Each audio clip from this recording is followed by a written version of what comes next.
দেশটা নাকি উন্নয়নের জোয়ারে ভাসছে। বড় বড় প্রজেক্ট, বিলবোর্ডে ঝলমলে বিজ্ঞাপন, মেগা সেতু, ফ্লাইওভার, মেট্রো রেল সবই দেখলে মনে হয় দেশটা বুঝি স্বপ্নপুরীতে পৌঁছে গেছে। কিন্তু বাস্তবের দৃশ্যটা কেমন? একটু চোখ খুলে দেখো, মেট্রো রেলের বিয়ারিং প্যাড খুলে পড়ে মানুষের মাথায়, পদ্মা সেতুর নাট খুলে ফেলা যায় হাতে, নতুন ভবন বানিয়ে কয়েক মাসের মধ্যেই দেয়ালে ফাটল ধরে। এই যদি হয় উন্নয়ন, তাহলে প্রশ্ন আসবেই, কার উন্নয়ন? জনগণের নাকি দুর্নীতিবাজদের ব্যাংক অ্যাকাউন্টের? দেশে প্রতিটি প্রকল্পের পেছনে বরাদ্দ হয় হাজার হাজার কোটি টাকা, কিন্তু সেই টাকার অর্ধেক যায় কমিশনে, বাকি অর্ধেক চলে যায় নিম্নমানের কাজের পেছনে। সরকারি কর্মকর্তারা, ঠিকাদার আর রাজনীতিবিদরা মিলে বানায় লুটপাটের সাম্রাজ্য।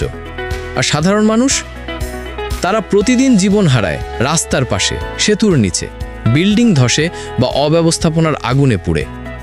এটাই সেই উন্নয়ন যা কাগজে ঝলমলে, কিন্তু বাস্তবে মৃত্যু আর দুর্নীতির প্রতিচ্ছবি। একটা দেশ তখনই সত্যিকারের উন্নত হয় যখন মানুষের জীবনের মূল্য থাকে, যখন ন্যায় বিচার প্রতিষ্ঠিত হয়, যখন সাধারণ মানুষ ভয়হীনভাবে বাঁচতে পারে। আমরা কি তা পারছি? আজ রাস্তায় বেরোলেই মনে হয় জীবনের কোনো নিরাপত্তা নেই। কোথাও না কোথাও মৃত্যু লুকিয়ে আছে, কখনো সেতুর নাট খুলে, কখনো বিয়ারিং প্যাড পড়ে, কখনো নিম্নমানের নির্মাণের নিচে চাপা পড়ে। এমন উন্নয়ন নয়, এই হলো একটা প্রহসন। এই উন্নয়নের আড়ালে আছে ভয়াবহ দুর্নীতি, অন্যায় আর দায়িত্বহীনতা। মানুষের ট্যাক্সের টাকায় বানানো উন্নয়ন এখন মানুষের জীবনই কেড়ে নিচ্ছে।